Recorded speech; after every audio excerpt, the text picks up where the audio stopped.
I want to appeal as we bring this to a close to some words from John Caputo.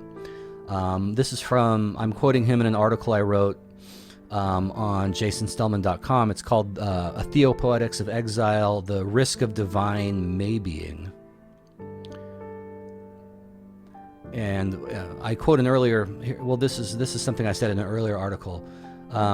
To illustrate the sort of less than orthodox approach to all this, I said, or to put all this in much less orthodox terms, maybe there is no external divine agent accomplishing any of this, and it's simply that the religious consciousness of humankind has evolved beyond the need for imperial and mythical ideas whose role was to threaten us into not being complete assholes.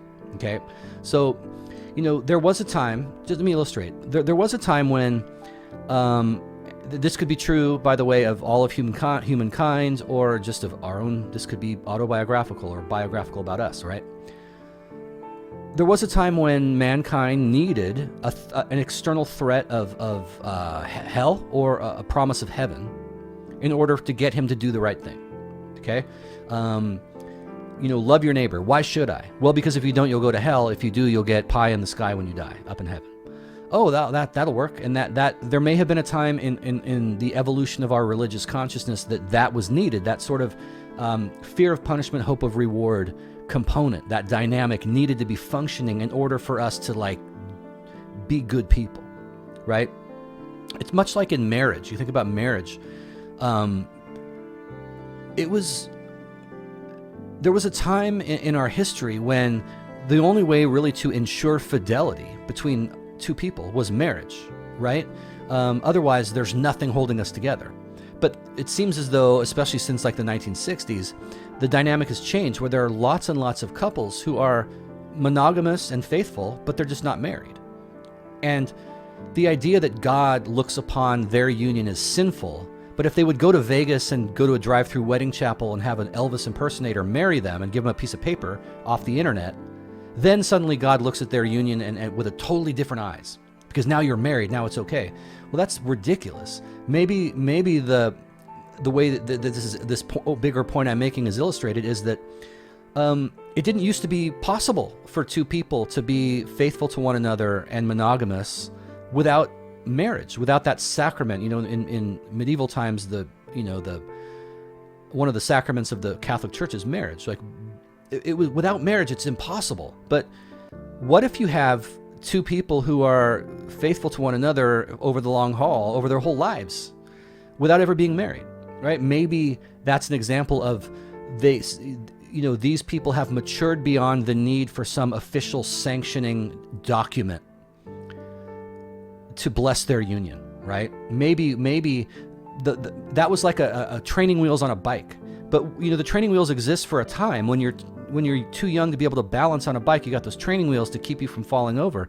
But if you're still using training wheels, or if you're still wearing diapers, but you're 9, that's a problem, right? You're supposed to, those things are good and they function for a time, but they're meant to be temporary. Maybe that is the way it is with all this stuff.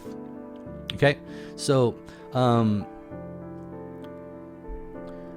alluding to my article, the riskiness of divine maybeing.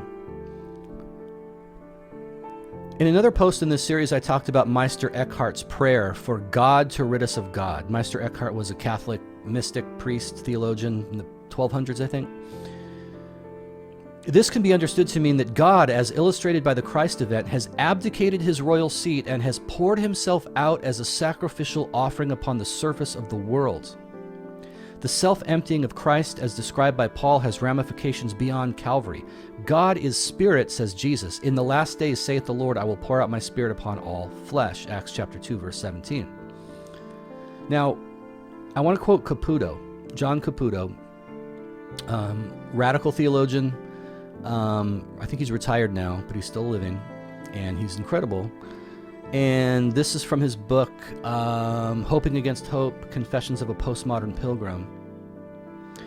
John Caputo writes that to rid God of God, which was Meister Eckhart's prayer, is to simplify God down to the purity of an unconditional call that calls upon and disturbs the conditions of the world.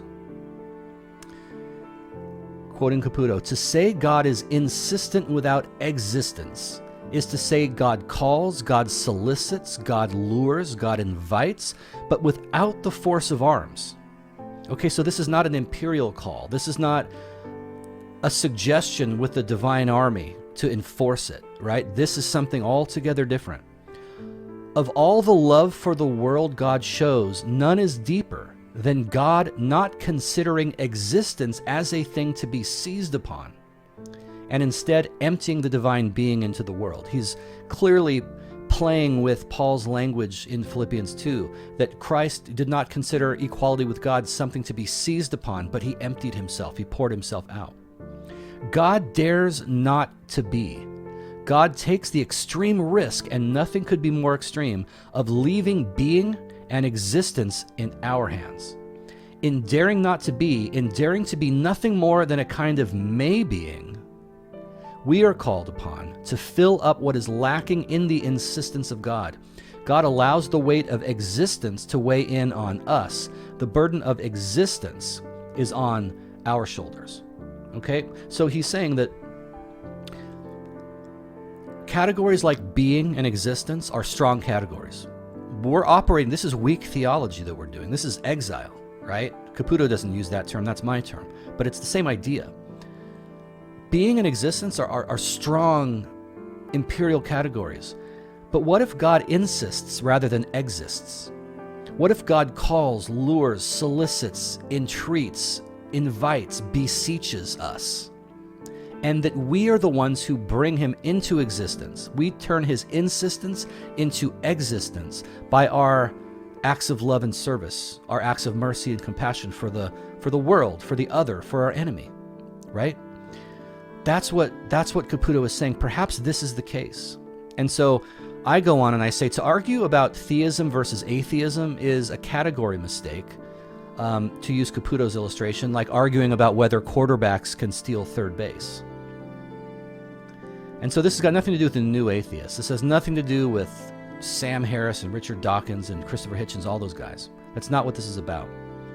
This is why Paul says, I, in my flesh, fill up, I make up for what is lacking in the sufferings of Christ for you. I pick up Jesus' slack, Paul says. We are the fullness of him who fills all in all. There is no God without us. Anytime God shows mercy, it takes the form of some human being who does something for someone else.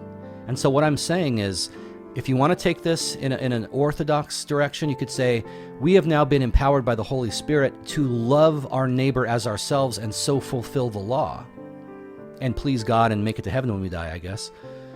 At the very least, we can say that the shape or the form that God's mercy takes is always a human shape, a human form. God does not feed and clothe people by himself.